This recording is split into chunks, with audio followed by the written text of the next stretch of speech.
All right, can we use barometric pressure to help us crack the code into a fish's behavior on any given day, no matter what the weather conditions are? Kind of like that old Nintendo cheat code, the up, up, down, down, left, right, BA start, and then we jump to level 5. Well, let's discuss this on today's episode.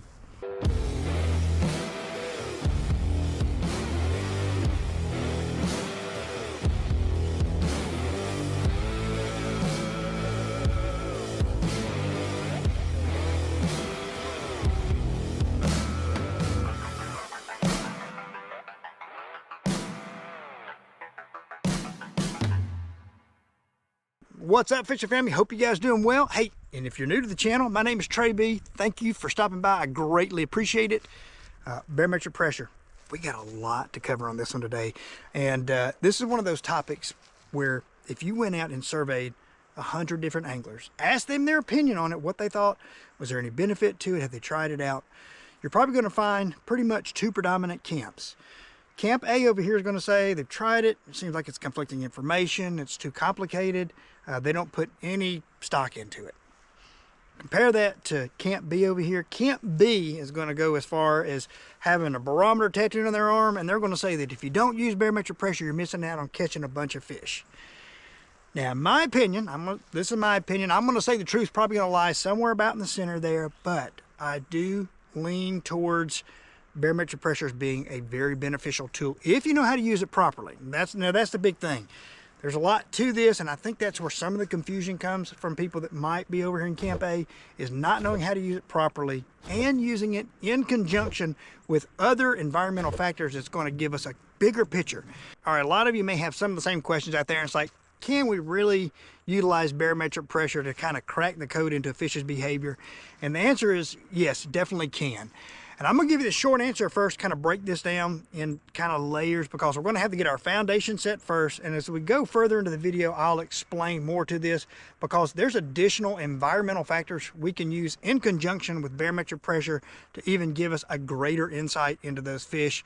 And this is the big benefit for us, is every day that we go out to the creek, we're going to know how to adjust our fishing tactics accordingly. All right, I'm going to give you a short answer first, and then we'll expand on this as we go further into the video. But barometric pressure, whether you're talking a high pressure system or a low pressure system, that atmospheric pressure, it has physiological effects on the swim bladder and the lateral lines of bass. And both of these sensory organs are crucial to their survival. They're going to use these as means of navigation. They're going to be able to navigate through murky water conditions, low light conditions. They're going to be able to sense these pressure changes when they know inclement weather is coming in. They're going to be able to detect small, subtle vibrations in the water so that they can locate their prey as well as evade their predators. So when it comes to those two sensory organs, these are absolutely critical to their survival. The big benefit for us is that the barometric pressure effects that it has on them, when you're comparing high pressure systems to a low pressure system, there is a stark difference between the behavioral patterns during those conditions. So the thing that happens here is with barometric pressure, whether it's high pressure or low pressure, it creates these predictable behavioral patterns. And it's those predictable behavioral patterns based on those barometric pressure conditions that's going to be part of that code that we're looking to crack. It's going to give us a window into how are they going to behave on any given day. That's going to be part of that cheat code for us. That's where we're going to start kind of getting the benefit. I like to compare it kind of to like Jekyll and Hyde. Now, it's going to be the reverse, but on those high pressure days, that's when those fish are going to be hiding. They're going to be more cautious. On those low pressure days, that's when Jekyll's going to come out and those fish are going to be a little more aggressive. So let's start breaking these down so we actually know how we can adjust our fishing tactics accordingly, so that whether we're fishing a low pressure system or high pressure system, we're maximizing our ability to try to catch fish on any given day. All right, so I got a question for you. How much preparation time did you put into the sport when you first got into it? If you were probably like me, I watched videos and things like this and read articles, and basically I would fill up a backpack with stuff. I know I was going to go fish Saturday, so I would watch a weather channel and I would see what the weather was going to be like. Looked like it was going to be a good day. Great. Saturday morning shows up, I wake up, I grab my backpack, I get me some drinks and snacks, and I head to the creek. And then I proceeded just to open up my backpack. Whatever caught my eye, what looked fancy and flashy, I'd tie it on. I would start casting, retrieving, casting, retrieving. That didn't work, I would tie on something else. And then it just turned into this cycle of wash, rinse, repeat. Wash, rinse, repeat. I kept doing the same thing over until I finally got a bite. And then at that point, I was like, okay, this is what they wanted today. I'm going to start fishing with this. Well, that's where barometric pressure helps us, because it's going to cut out a lot of that guesswork. And we've got to get in the habit of doing more preparation. The more preparation that we do before we go to the creek is going to be reflective in the amount of fish that we catch on any given day. All right, so I see a lot of you out there nodding your heads. You did the exact same thing that I did. Little to no preparation. You just checked the weather and then you went out and just whatever happened, happened. All right, so that's where barometric pressure is going to cut out all that guesswork for us. Now, versus us just showing up at the creek or the river or the reservoir, and then we just go to our favorite spot, tie on whatever suits our fancy, and then we just start casting and waiting for whatever outcome happens. Now, we've prepared. We've got a game plan in advance of going out there. We know where we need to be fishing, what type of lures we need to be fishing, color selection. Are the fish going to be aggressive on that day? Are they not going to be aggressive? Are they going to be setting deeper in the water column? Or are they going to be setting up in the shallows feeding? With all that information, if we know that behavioral pattern on that given day, think of the time that saves us. So now let's start breaking down the difference between high barometric pressure, low barometric pressure, and the transitions in between, the high to low and the low to high. We're going to start out with high barometric pressure first, because these are the tougher conditions for us to fish. Let's break it down, weather patterns and strategies.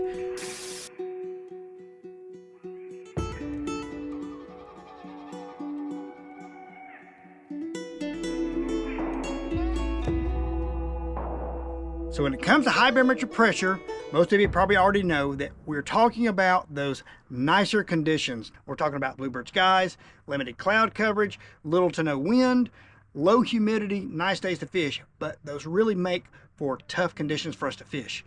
All right, so when we're dealing with high barometric pressure, we've got two factors that's going to be working against us. One, we've got the effects the barometric pressure is having on the swim bladder and the lateral line of the fish. That's going to cause them to want to go deeper in the water column. I would compare it to us diving in a pool and then going down to the very bottom, our ears pop, and then when we come up, we're kind of doing that thing where we're like going, opening our mouth and we're holding our nose and trying to get our ears to pop, and all of a sudden, like, you can't hear anything. It's like, that's all you can hear. Then all of a sudden your ears equalize and it feels so much better. I would kind of say that's kind of similar probably to what those bass feel. That high pressure on the sensory organs will cause those fish behavior are going to want to go deeper in the water. They're going to want to get around structure. The second factor that we got is when that high barometric pressure system moves in, it's going to bring about those clearer conditions. Now keep this in mind. Your high barometric pressure or those clearer skies are going to lead to higher visibility in the water. Those fish are going to be able to see us easier. We're more exposed now. Now those fish are going to be able to see us up on the bank. They're going to be able to see us casting our lures over them. They're going to be able to detect our line easier in the water. So now we've got to adjust our strategies accordingly. On days like that, especially these high pressure days, I'll do simple things like this. Make sure you're wearing muted colors. Don't be out in a bright shirt with that high visibility in that water. Those fish will be able to spot you. Another thing that I do, I fish braid and I fish high vis line with a fluorocarbon leader. I definitely want to make sure that I'm not fishing a short leader on that day, something like a 2-foot leader. I will actually run about a 6 to 8 foot fluorocarbon leader on those high pressure days. Once again, I want as much distance between that high visibility braid that I'm fishing and my lure so that those fish can't detect it as easily. It's just something simple like that, but those things definitely add up. Once again, we know what the fish's behavior is going to be on that day. They're going to be more cautious. They're going to be more skittish. They're able to see through that water so much easier. So everything that we can do to reduce our presence is going to help us. On these high pressure days, we already know the fish's behavior is going to be more cautious. So when it comes to our lures, we definitely want to scale down the size of our bait. We're going to throw natural, subtle colors. You don't want to be throwing anything flashy. I want to be fishing something that gives me contact with the bottom. I'm going to fish Ned rigs, drop shots, Carolina rigs, probably in like a crawl, any type of mini tube, battle bug, smaller presentations, but once again, keep it with that natural color selection. I will not experiment with lures during this time. on these high pressure days, these fish are going to be feeding passively. They're going to be staying around structure. They'll take the opportunity to feed if it presents itself, but once again, we have to work it really slow and methodical to try to tempt them to bite on those high pressure days. Since they're already being extra cautious, if you already know that you're going to be fishing on a high pressure day and you have the flexibility, I'm going to go early in the morning or late in the afternoon. I want to utilize those time frames to my benefit because we're going to have lower light conditions. And those low light conditions, the fish are going to feel a little more secure on those high pressure days. And more than likely, they're going to be moving around a little more, feeding during those periods.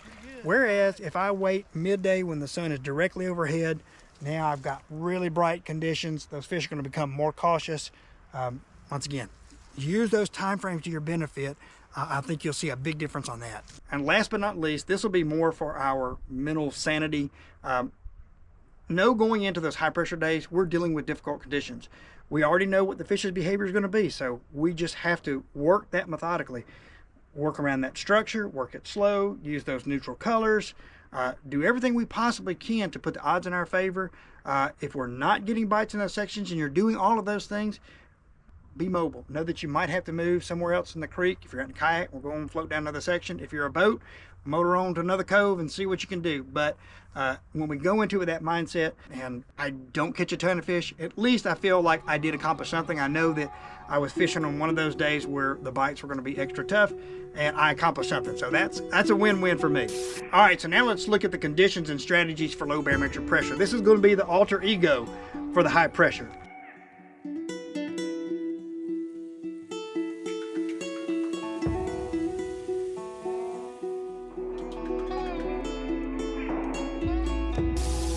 These weather conditions are going to be storm fronts are pushing in, a lot of cloud coverage, higher winds, precipitation. That stuff is going to trigger those fish to go from that passive feeding mode during that high pressure zone to now they are actively feeding. They know that that inclement weather is pushing in, so they're going to have to take advantage and get out here and start feeding. That's also going to cause their position to change. Now they're going to move from those deeper sections to push up in here in these shallower spots. They're going to be feeding where those bait fish are. And they're actively going to start targeting those fish. So those fish are going from that passive feeding mode to now they're going into that aggressive mode. The Jekyll side is coming out of them. So on those low pressure days, we've got factors now that are working our favor. We've got higher winds that's going to cause ripple on the surface. We've got probably the water clarity is going to start to degrade if those water levels get up. Now that visibility is reduced. That's going to make those fish feel more secure in their environment. That's also going to lead them once again to go out and actually start targeting their bait fish. We can utilize this to our benefit. So on those low pressure days, now we can start to experiment with some different lures. We have other factors that's working in our favor. Now the water clarity is going to degrade. All that cloud coverage is going to reduce the light in the creek. So now that visibility has reduced greatly and we can use that to our benefit. It's almost like fishing early in the morning, late in the afternoon. We're using those low light conditions to our benefit. Those fish are going to feel more secure, but plus they know that inclement weather is coming in, so they're going to take advantage. They're going to move through those deep pockets. They're going to get up here into these shallower spots and start feeding up. If you're like in a lake, they're going to move into coves, up on the shallow flats, up on those points. So as the visibility and the water degrades, we can now throw stuff. We can kind of experiment with different lures. Throw those chartreuse, bright orange. Might throw reaction baits. I'm going to throw spinner baits, chatter baits, maybe those crankbaits. We're using, once again, those low light conditions to our benefit, and we know that the fish's behavior at that point has now switched to aggression. Their sole task at hand right now is feeding up, and we're going to benefit from that. All right, so now let's break down the transitions, our high to low and low to high. The high to low for us is going to be an easier transition to fish because those fish are already going into that active feeding mode. They're sensing that storm front pushing in, and they're going to do what they're going to do. They're going to get up here and start feeding. So when I'm fishing that high to low transition, I'm going to prepare in advance for this. I'm going to get on the Weather Channel. I'm going to pull up the radar. I want to see how big the storm front's coming in. I'm going to be looking at those barometric pressure forecasts for the next 24 hours, up to 72. I want to see what it's doing. Therefore, I know what to expect on that day. I've had days where I've gone out and the pressure is going to be falling the entire day, but the storm's not going to move in until later in the afternoon. So I want to utilize those factors, one, so I know when that storm is going to be pushing in. It's going to give me my window of time A lot of times you might have a slow moving storm. That barometric pressure is going to be dropping consistently over 6 to 8 hours. So you're out there fishing during that time frame when those fish are really actively feeding. Now let's say you stay until the storm actually starts and now it starts raining. One thing you will notice, that rain is adding additional oxygen to the water. It's causing more disturbance on the surface. Once again, we're using that reduced visibility to our benefit. But you will see that probably over an hour or two, once that storm sets in, you're going to start to see that bite taper off. Just keep that in mind. So when we're fishing the low to high transition, this one can be a little bit tougher, and this is where sometimes people will get mixed information. A lot of times if you look at your barometer or your barometric pressure app, it'll say that good conditions are quick falls and quick rises in barometric pressure. So this is one thing to keep in mind. 24 hours after that storm pushes out, once that high pressure system pushes in behind it, that's where you're going to have the largest spike in that barometric pressure. The one thing that I've noticed now is when I go out on those low pressure days, those days that those fish know that storm's coming in and they are just in a feeding frenzy, they're going to gorge. So the next day you would pull up your barometric pressure app and look at it, and it's going to show, man, there's going to be a big spike. This tells me this is going to be a good day. But what you're likely going to see play out is that you're still going to fish it as a high pressure day, scaling down the baits, working it slow, all those things. But the bite's really possibly going to even be slower the next day just because the fish have fed up so much in that low pressure front. That's where scaling your bait down is going to be so critical in those low to high pressure transitions are really going to benefit us the most, just because those fish have fed so aggressively that prior day. We need to take that into consideration. Now, just pay attention to that. See if you notice the same thing. Once again, when it comes to the information that's on these barometers, it's generally just a simple table, and there's a lot of gray areas in there that give us conflicting information. But if we know that information, then we just know how to adjust those days and we can prepare accordingly for it.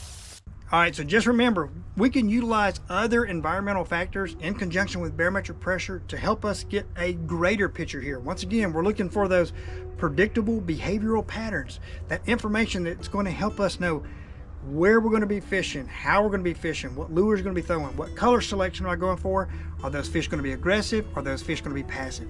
This information is going to help us prepare. Plus, the more preparation work that we can do in advance of our fishing trips, it's going to increase the likelihood we're going to catch more fish, or we're going to do better on any of those given days.